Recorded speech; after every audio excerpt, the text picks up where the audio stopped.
Hello दोस्तों, कैसे हो? आपका स्वागत है त्रिपाण स्टडी सेंटर में। आज जो हम करने जा रहे हैं क्लास 12 एनआईएस बोर्ड का जो है चैप्टर 12 जो है ज्योग्राफी का है, जिसमें आज हम करेंगे ह्यूमिडिटी एंड द प्रेसिपिटेशन, जो कि काफ़ी महत्वपूर्ण है। आर्द्रता और वर्षण भूगोल का चैप्टर 12। ये चैप्टर जो है कई मायने में हर एक क्लास के लिए बच्चों के लिए इंपॉर्टेंट है, चाहे यूपी बोर्ड के बच्चे हो, चाहे बिहार बोर्ड के बच्चे हो, चाहे एनआईएस बोर्ड के बच्चे हो, चाहे कहते हैं सीबीएसई के हो। अगर इनके सिलेबस में ह्यूमिडिटी एंड प्रेसिपिटेशन है तो ये चैप्टर काफ़ी मायने में इंपॉर्टेंट रहेगा। प्लस जो बच्चे कंपटीशन की तैयारी करना चाहते हैं उनके लिए भी ये काफ़ी महत्वपूर्ण टॉपिक रहने वाला है, ठीक है। लेकिन आपको पता है कि टॉपिक स्टार्ट करने से पहले एक बात जो मैं हमेशा कहता हूँ, जिसको आपको सोचना भी चाहिए, विचार भी करना चाहिए और अमल भी करना चाहिए, वो ये है कि जब भी वीडियो देखिए पूरा देखिए, क्योंकि अधूरा जानकारी सदैव खतरनाक होता है। साथ में एक इंपॉर्टेंट बात ये भी रहता है, अगर आप पहली बार वीडियो देख रहे हो तो लाइक शेयर सब्सक्राइब करना मत भूलना, क्योंकि दोस्तों लाइक कीजिएगा तो बनाने वाले का मनोबल बढ़ता है, सब्सक्राइब कीजिएगा तो इससे ये होता है कि जब भी मैं कोई वीडियो डालूंगा उसका नोटिफिकेशन आपको समय रहते मिल जाएगा। और देखिए शेयर का मतलब ये होता है कि आपके थ्रू न जाने किन बच्चों को हेल्प मिल जाए, ये आप भी नहीं जानोगे, इसलिए जो है आप शेयर जरूर करो, ठीक है। व्हाट्सएप स्टेटस पे भी लगाओ। दोस्तों एनआईएस सेंटर जो है कई मानने में बहुत से बच्चों के लिए हेल्पफुल है, चाहे वो 8th क्लास हो, 9th 10th 11th 12th हो, चाहे वो एनआईएस बोर्ड के बच्चे हों, ठीक है, चाहे बीए एमए के बच्चे हो, सभी क्लासों के लिए कुछ ना कुछ जो है त्रिपाण सेंटर में उपलब्ध है। तो इसलिए आपके लिए ज़रूरी है कि आप सब्सक्राइब करके इसको चैनल को जो है सेव कर लो, नहीं तो बाद में अगर रिसर्च करोगे तो शायद आपको ये चैनल प्राप्त ना हो। तो इसलिए सोचना नहीं, विचार नहीं करना है, सब्सक्राइब करके जो है अपने पास सेव करना है। दोस्तों ये तो बात था आपके लिए, लेकिन आप देखते हैं हमारा आज टॉपिक क्या है। The next here is the most important here, distribution of the precipitation. That is the most important here, distribution of precipitation. The total distribution of the precipitation is not uniform all over the world. The average annual precipitation for the world as a wall in about 97.5 centimeter, but there is a land receive a lesser amount or rainfall than the ocean. You know that there is important here. The average annual precipitation for the world as a whole is about 97.5 centimeter, but the land receives a lesser amount of rainfall than to the oceans. The annual precipitation show the marked difference on the land, and different place of the earth as a surface receive a different amount of annual precipitation, and that to the different season. That is important here.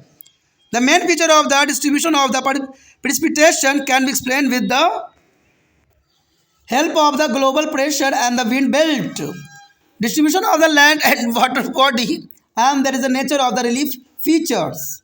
Before arising at any conclusion regarding there is a questions for the regional and seasonal variation. Let us first see the regional and seasonal distribution pattern of the precipitation. The first of all here, regional variation. The regional variation is the most important here. The regional variation on the base of the average amount of the annual precipitation, we can recognize the following precipitation region in the world. That is important here. The first point is the most important, region of the heavy precipitation. The regional which is receive over to 200 centimeter of annual precipitation are included in the category, and this region include to the equatorial coastal area of tropical zone and west coastal zone of the temperate zone. There is important point here. The second point is the most important here, regions of the moderate precipitation.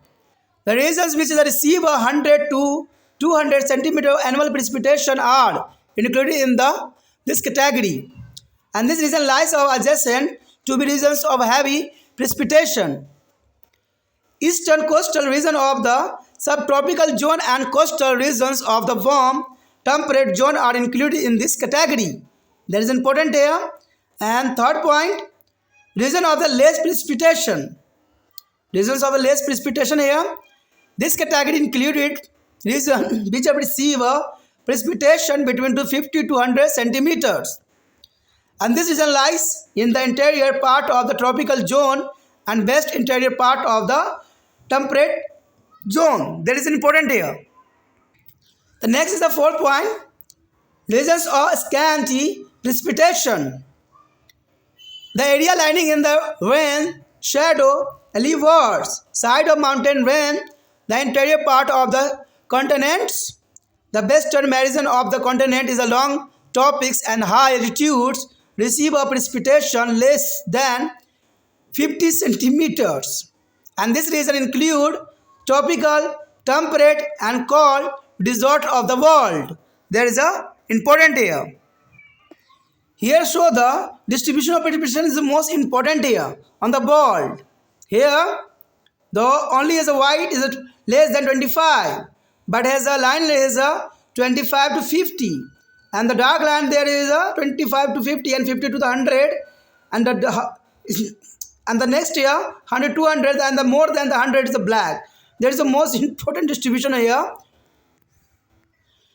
Now let us carefully study that a map showing the annual average precipitation and distribution of the world in order to be flowing conclusion.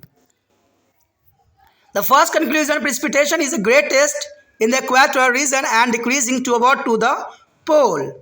And second here, precipitation is the heaviest in the coastal regions and decrease or to about to the interior of the continent. And third here, eastern coastal area of tropical land and the western coastal area of temperate land receive heavy precipitation including equatorial region. The next year, precipitation is very heavy on the windward side of the highland and where is dry condition is prevail on the leeward side. And the fifth point here, coastal area adjacent to be called current are less than the coastal areas near to the warm currents. Is important here. The warmest region of tropical land is a polar region, receive a scanty rainfall. The main reason began to that is a astralize become dry winds and the polar winds are cold and dry. That is important here. And the next here, seasonal variation. The seasonal variation is the most important here. The regional variation in the distribution of the precipitation in different parts of the world are based on average annual precipitation, which do not give us any correct picture of the nature of precipitation, especially of these regions where seasonal fluctuations in the amount of precipitation is very common. For example, arid, semi-arid and sub-humid region. Therefore, it is important to study of seasonal variation of the precipitation in the world. The fact related to there is flowing, there is the most important here. The first point is important here. The equatorial region and the western part of temperate land receive a precipitation throughout the year. The former receive a conventional types of rain, while the latter get a cyclonic cum orographic type through the westerlies. And second point is important here. About 2% land areas of the world receive a precipitation only in a winter. You know that? There is important here. About 2% land area of the world receive a precipitation only of winter time. And this includes the Mediterranean region of the world and the Mandels coastal of India. Due to seasonal grief, shift is a pressure and the planetary wind system.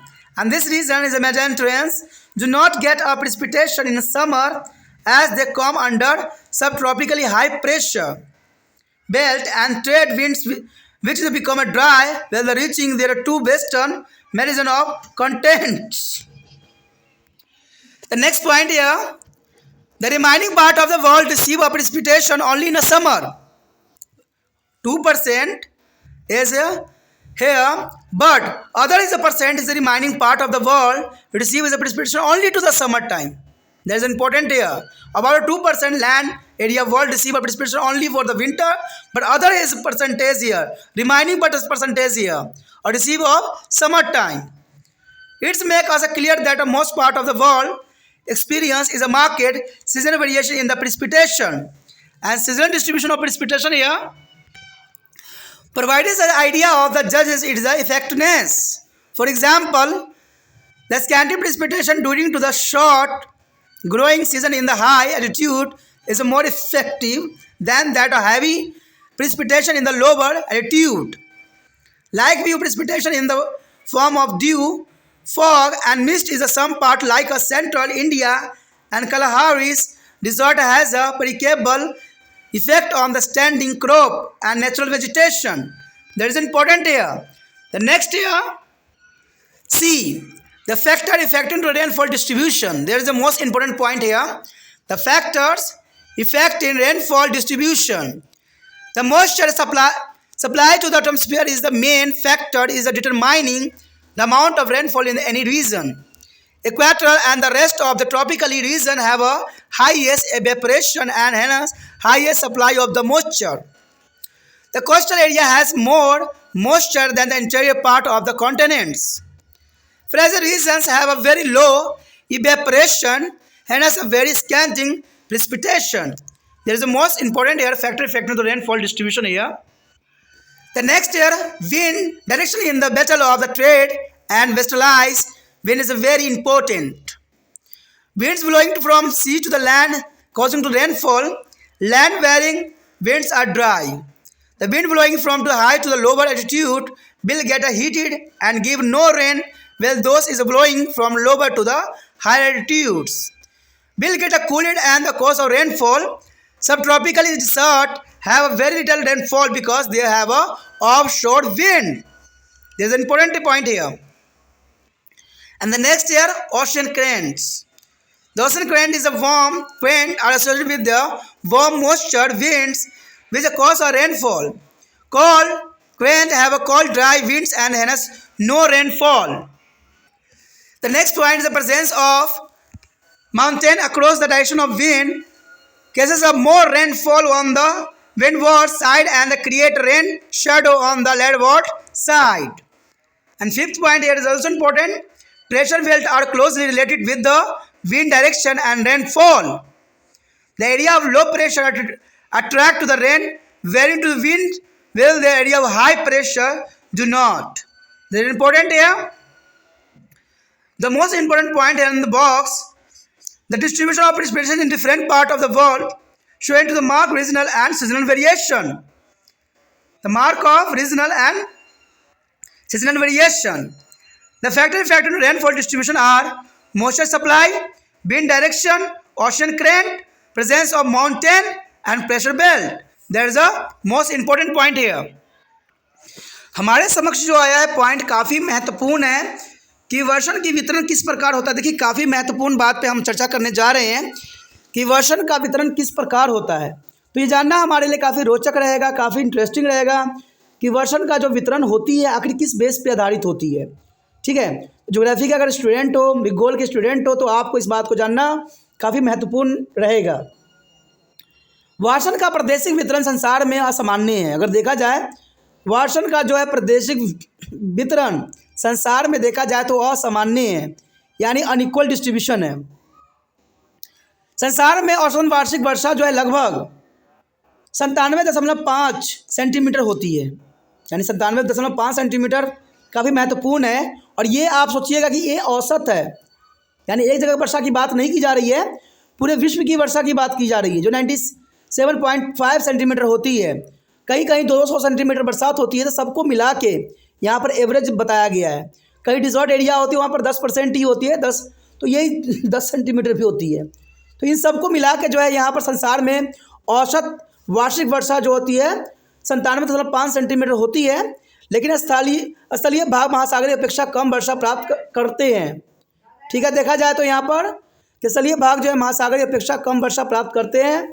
स्थलीय भागों में वार्षिक वर्षा में काफ़ी अंतर देखने को मिलता है। ठीक है, पृथ्वी के धरातल के विभिन्न स्थानों पर विभिन्न ऋतुओं में विभिन्न मात्रा में वर्षण होती है, इसमें कोई दो राय नहीं है। यानी पृथ्वी के धरातल के विभिन्न स्थानों पर विभिन्न ऋतुओं में विभिन्न जो है मात्रा में वर्षण होती है, इसमें कोई दो राय नहीं है। वर्षण के वितरण के प्रमुख लक्षणों को जो है भूमंडलीय दाब या पवन पेटी, स्थल व जलीय भागों के वितरण तथा स्थलकृतीय लक्षणों के मदद से स्पष्ट किया जा सकता है। तो ये काफ़ी महत्वपूर्ण बात यहाँ रखता है कि वर्षण के वितरण के प्रमुख लक्षणों को जो है भूमंडलीय दाब या पवन पेटी, स्थल व जलीय भागों के वितरण तथा स्थलकृतीय लक्षणों के मदद से स्पष्ट किया जा सकता है। वर्षण के जो है प्रादेशिक व मौसमी अंतरों के लिए उत्तरदायी कारणों से संबंधित किन्हीं निष्कर्ष पर पहुंचने से पहले आइए पहले इसके प्रादेशिक और मौसमी वितरण के रूपों का जो है अवलोकन करें और जानें कि इसकी प्रादेशिक और मौसमी वितरण किस प्रकार से होती है। तो ये जानना काफ़ी दिलचस्प रहेगा। पहला पॉइंट आता है प्रादेशिक अंतर। देखिए प्रादेशिक अंतर काफ़ी महत्वपूर्ण है। कहते हैं वर्षण की औसत वार्षिक मात्रा के आधार पर संसार में हम निम्न वर्षा प्रदेशों को पहचान कर सकते हैं, इसमें दो राय नहीं है। तो प्रादेशिक अंतर बहुत काफ़ी महत्वपूर्ण यहाँ पर बात रखता है। प्रादेशिक अंतर के अंतर्गत जो है हमारा पहला पॉइंट ये दर्शाता है कि भारी वर्षण के प्रदेश। भारी वर्षण के प्रदेश का अर्थ होता है कि जिन प्रदेशों में 200 सेंटीमीटर से अधिक वर्षण होती है उन्हें इस वर्ग में सम्मिलित किया जाता है। मैंने आपको पहले बताया था कि जो एवरेज बताई गई थी 97.5, तो उसका अर्थ ये नहीं था कि इसने यही बताया है। इसका मतलब है कि पूरे संसार में जितने वर्षा की मात्रा होती है उन सबको लेके गणना करके फिर औसत निकाली गई है। ठीक है, क्योंकि कई क्षेत्रों में तो 10 सेंटीमीटर भी देखने को मिला है। तो यहाँ पर देखा जाए कि जिन प्रदेशों में 200 सेंटीमीटर से अधिक वर्षा होती है उन्हें इस वर्ग में सम्मिलित किया जाता है। और इनमें विषुवतीय उष्णकटिबंधीय के तटीय क्षेत्र तथा शीतोष्ण कटिबंधीय के पश्चिमी तटीय प्रदेश सम्मिलित है, जो कि काफ़ी महत्वपूर्ण है। उसके पश्चात दूसरा पॉइंट आता है कि मध्यम वर्षा के प्रदेश। देखिए मध्यम वर्षा के प्रदेश कौन कौन से हैं। जिन प्रदेशों में 100 से 200 सेंटीमीटर वार्षिक वर्षा होती है वो इस वर्ग के अंतर्गत आता है, यानी 100 से 200 सेंटीमीटर के मध्य आता है। ये प्रदेश अति वर्षण प्रदेशों के साथ लगे हुए प्रदेश होते हैं, यानी जहाँ पर अधिक वर्षा होती है उनके साथ लगा हुआ ये प्रदेश होता है। ठीक है, उष्ण उष्णकटिबंधीय के पूर्वी तटीय प्रदेश और गर्म शीतोष्ण कटिबंधीय के तटीय प्रदेश इस वर्ग के प्रदेश में सम्मिलित होते हैं। तो समझ गए होंगे कि ये उष्णकटिबंधीय के पूर्वी तटीय प्रदेश और गर्म शीतोष्ण कटिबंधीय के तटीय प्रदेश हो सकते हैं 100 से 200 सेंटीमीटर वर्षा के अंतर्गत। देखिए कम वर्षण के प्रदेश कौन होते हैं। इस वर्ग में वो प्रदेश आते हैं जहाँ वार्षिक वर्षा 50 सेंटीमीटर 100 सेंटीमीटर तक होती है, और यह प्रदेश उष्णकटिबंधीय के आंतरिक भाग तथा शीतोष्ण कटिबंधीय पूर्वी आंतरिक भाग सम्मिलित हो सकते हैं। अब देखिए कितना महत्वपूर्ण है। ये कम वर्षण प्रदेश जो होते हैं 10 सेंटीमीटर से लेकर 100 सेंटीमीटर के अंतर्गत आता है, जो कि काफ़ी कम वर्षा को दर्शाता है। लेकिन यहीं पे ये ख़त्म नहीं हो जाता है, इससे भी कम वर्षा वाले प्रदेश भी पाए जाते हैं। अब देखिए यहाँ पर आ गया अति अल्प वर्षण के प्रदेश, यानी बहुत ही कम वर्षा वाले क्षेत्र। यानी हमने पढ़ा कि 50 से 100 सेंटीमीटर हो सकता है, कम है, लेकिन उससे भी कम वर्षा वाले क्षेत्र पाए जाते हैं। कहते हैं वृष्ट छाया क्षेत्र या जो है पर्वत श्रेणियों के पवन विमुख ढालों पर जो है महाद्वीपों के आंतरिक भाग और अन्य वृत्त पर जो है स्थित महाद्वीपों के पश्चिमी सीमांत क्षेत्र और उच्च अक्षांश और वार्षिक वर्षा जो होती है 50 सेंटीमीटर से भी कम होती है। और इन प्रदेशों में उष्मा और शीतोष्ण तथा शीत कटिबंधीय मरुस्थल भी सम्मिलित होते हैं। तो मरुस्थल के क्षेत्र जो होते हैं जहाँ पर 50 सेंटीमीटर से भी कम वर्षा जो है मापी गई है, जो कि काफ़ी महत्वपूर्ण बातों की ओर इशारा किया जा रहा है। तो ये काफ़ी महत्वपूर्ण है। हमने कम तो पढ़ा, लेकिन कम से भी कम वर्षा वाले क्षेत्र भी पाए जाते हैं। विश्व के मानचित्र पे आप देख सकते हो कि यहाँ वर्षा सेंटीमीटर में दर्शाया गया है। तो इसमें देखने में के लिए बहुत क्लैरिटी आपको दिखेगा। जो डॉट शेप है जहाँ पर जो है 25 से भी कम वर्षा के क्षेत्र को दर्शाया गया है। इंडिया में देखिएगा तो राजस्थान क्षेत्र दिखाया गया है इसके अंतर्गत। उसके बाद जो है 25 से 50 सेंटीमीटर वर्षा को दर्शाया गया है, जो लकीर रूप में दिखाया गया है, और ये क्षेत्र भारत में भी देखने को मिल रहा है। उसके बाद है आपको 50 से 100 सेंटीमीटर, फिर 100 से 200 और 200 से हैवी क्षेत्र जो है चेरापूंजी साइड आपको दिख रहा होगा। तो ये वर्षा का जो है पैटर्न विश्व में दर्शाया गया है, जो कि काफ़ी महत्वपूर्ण डायग्राम है। ठीक है, इस मैप से आप समझ सकते हो कि वर्षा कहाँ पर कितना कम और कितना अधिक होता है। अब आइए इन संसार के मानचित्रों में औसत वर्षा के वितरण का ध्यानपूर्वक अध्ययन करने के बाद हम कुछ बात पे निष्कर्ष निकाल सकते हैं कि इसमें क्या क्या बातों को जो है हमने समझने की कोशिश किया है। कहते हैं विषुवतीय प्रदेशों में सबसे अधिक वर्षण होता है, इसमें कोई दो राय नहीं है। विषुवतीय प्रदेशों में सबसे अधिक वर्षण होता है जो ध्रुव की ओर क्रमशः कम होता जाता है। तो इसमें कोई दो राय नहीं है, बहुत इंपॉर्टेंट पॉइंट है यहाँ। समुद्र तटीय प्रदेश में अधिक वर्षण होता है तथा महाद्वीपों के आंतरिक भागों और क्रमशः कम भी होता जाता है। यानी समुद्री तटीय प्रदेश में अधिक वर्षण होता है तथा महाद्वीपों के आंतरिक भागों की ओर क्रमशः कम होता चला जाता है। तीसरी पॉइंट दर्शाता है कि विषमवर्ती प्रदेश उष्ण कटिबंधीय पूर्वी तटीय क्षेत्र और शीतोष्ण कटिबंधीय पश्चिमी तटीय प्रदेशों में अधिक वर्षण होता है। तो काफ़ी महत्वपूर्ण बात यहाँ पर जो है मैप के अंतर्गत उभर के सामने आया है। यदि चौथे पॉइंट की बात करें तो ये साफ कर देता है कि उच्च भूमियों का जो है पवनमुखी ढलों पर भारी वर्षा होती है, जबकि पवन विमुख ढालों पर बहुत कम। तो काफ़ी महत्वपूर्ण बात यहाँ है कि उच्च भूमियों के पवनमुखी ढालों पर भारी वर्षण होती है, जबकि पवन विमुख ढालों पर बहुत कम वर्षा होती है। यही बात अगर 5वें पॉइंट के अंतर्गत देखें तो कहते हैं गर्म धाराओं के जो है सीमावर्ती पर्वतीय तटीय भागों की तुलना में ठंडी धाराओं के सीमा पर्वतीय तटीय भाग अधिक शुष्क होती है। तो ये काफ़ी महत्वपूर्ण बात यहाँ पर आती है। ठीक है, अगर 6वें पॉइंट देखें तो कहते हैं अयन वृत्तों पर स्थित महाद्वीपों के पश्चिमी सीमांत क्षेत्र या ध्रुवीय प्रदेशों में वाष्ण बहुत ही कम होता है, और सना मार्गी पवनों के का इन क्षेत्रों में पहुँचते पहुँचते शुष्क हो जाना और ध्रुवीय पवनों का ठंडा व शुष्क होना इसके प्रमुख कारण है। तो ये काफ़ी महत्वपूर्ण बात यहाँ पर आ जाता है। उसके पश्चात हमारे समक्ष है ऋतुवत अंतर। देखिए ऋतुवत अंतर काफ़ी महत्वपूर्ण यहाँ पर आता है पॉइंट कि ऋतुओं के अंतर में क्या इसकी डिस्ट्रीब्यूशन होती है।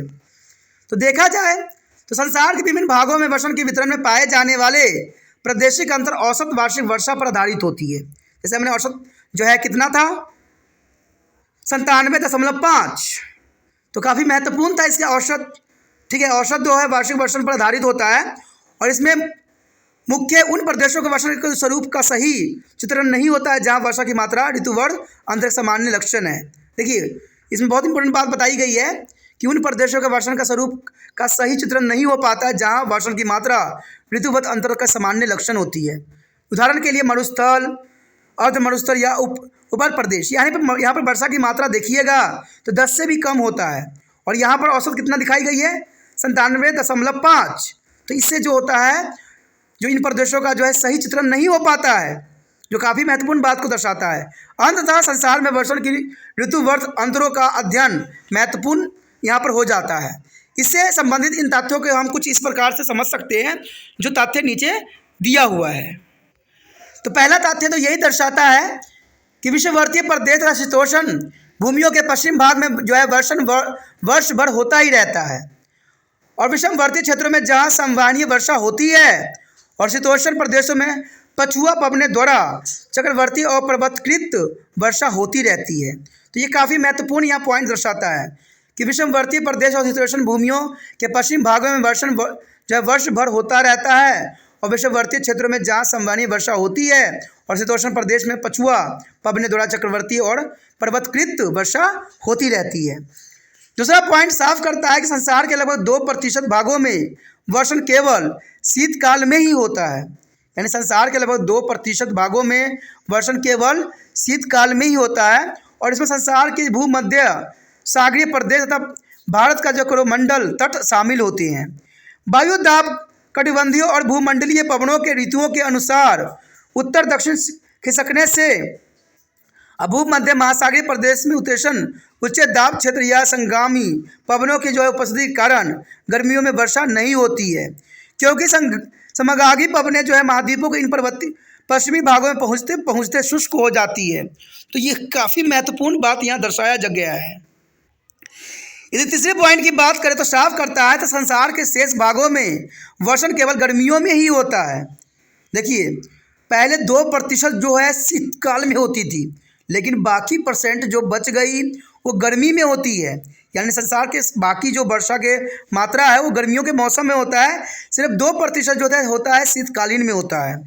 और इससे स्पष्ट हो जाता है कि संसार के अधिकांश भागों में वर्षण में ऋतुवर्ष अंतर स्पष्ट रूप से अनुभव किया जाते हैं, और इससे वर्षा का जल जो है कुछ भाग बर्बाद भी हो जाता है। इस कारण से हमारे देश कुछ ऐसी ही कहानियां हैं कि हमारे देश भी जो है वर्षा के कारण बर्बाद हो जाता है, बाढ़ के चपेट में आ जाता है, जिससे जो है हमारा देश अनभिक्त नहीं रह पाता है।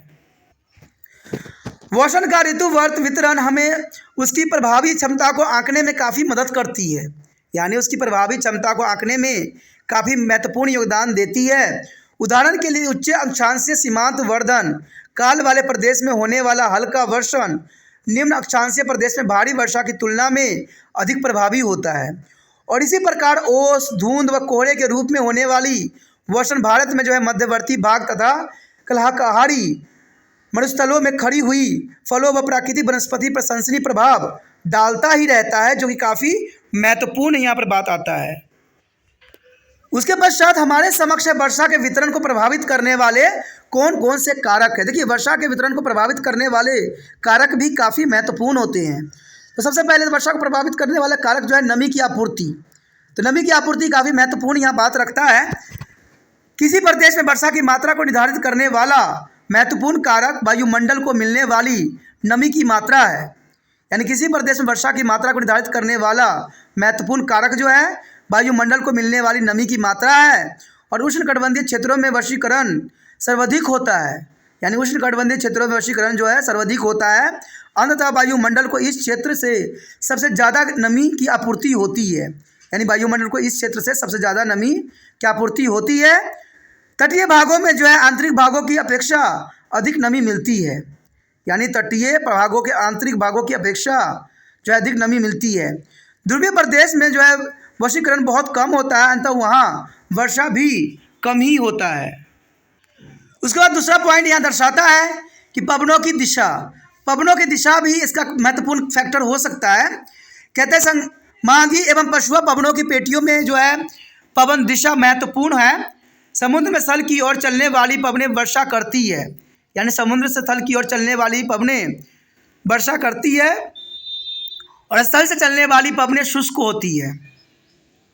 उच्च अक्षांशों से निम्न अक्षांशों की ओर चलने वाली पवनें गर्म हो जाती है।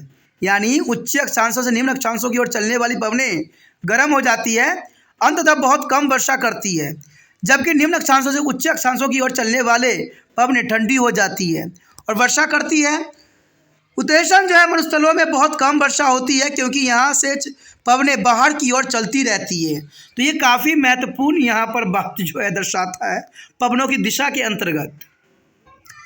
तीसरा पॉइंट जो काफ़ी महत्वपूर्ण है, महासागर धराएं। महासागर धराएं काफ़ी महत्वपूर्ण है। कहते हैं गर्म धराओं के ऊपर की वायु गर्म और आर्द्र होती है, अंततः यह वर्षा करती है। और इसके विपरीत ठंडी धराओं के ऊपर की वायु ठंडा और शुष्क होती रहती है, अंत उसे बहुत कम वर्षा होती है। तो आप समझ गए होंगे कि महासागर धराएं कितनी महत्वपूर्ण है। महासागर धराओं के कारण गर्म धराओं के ऊपर की वायु गर्म और आर्द्र होती है, अंततः यह वर्षा करती है। और इसके विपरीत ठंडी धराओं के ऊपर की वायु ठंडी और शुष्क होती है, अंततः उसे बहुत कम वर्षा होती है। अगर चौथे पॉइंट की बात करें तो काफ़ी महत्वपूर्ण है पर्वतों की उपस्थितियाँ। देखिए, काफ़ी महत्वपूर्ण बात आता है कि पर्वतों की उपस्थितियाँ किस प्रकार है। कहते हैं अर्ध पवनों के मार्गों में जो है पर्वतों के आने से जो है पवनमुखी ढलानों पर अधिक वर्षा होती है और पवन विमुख ढालों पर कम वर्षा होती है। तो ये दोनों बात काफ़ी महत्वपूर्ण बात को यहाँ दर्शा रहा है कि पर्वतों की उपस्थितियाँ काफ़ी महत्वपूर्ण रहता है। अगर हम पाँचवें और अंतिम पॉइंट की बात करें तो वायुदाब पेटियाँ। वायुदाब पेटियाँ काफ़ी महत्वपूर्ण थी।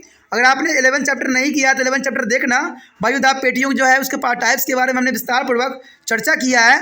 तो ये बात साफ करता है कि वायुदाब पेटियाँ का पवन पेटियों के साथ सीधा संबंध होता है। यानी देखा जाए तो काफ़ी सीधा संबंध होता है। और निम्न वायुदाब क्षेत्र वर्षा को आकर्षित करते हैं। यानी निम्न दाब वायुदाब क्षेत्र जो होती है वर्षा को काफ़ी आकर्षित करती है, और जो है उच्च वायुदाब क्षेत्र वर्षा विहीन होते रहते हैं। इसी के साथ हमारा जो ये टॉपिक था, चैप्टर था, काफ़ी महत्वपूर्ण था, जो ख़त्म हो जाता है। अगला चैप्टर जो होगा काफ़ी महत्वपूर्ण रहेगा। तो आप इसी तरह त्रिपाठी सेंटर के साथ बने रहें, ठीक है। और पहली बार वीडियो देख रहे थे तो लाइक से सब्सक्राइब करना मत भूलना, ठीक है। जितना हो सके इस वीडियो को जो है अपने दोस्तों के साथ शेयर करना है, ठीक है। अगर आपको कुछ सुझाव है, कुछ आप कहना चाहते हो, कुछ इसमें कमियां मिली है आपको, तो आप जो इसको जो है कमेंट भी कर सकते हो। क्योंकि जब तक कमेंट नहीं करोगे, जब तक बताओगे नहीं, तब तक जो कमियां हैं उसको दूर नहीं किया जा सकता।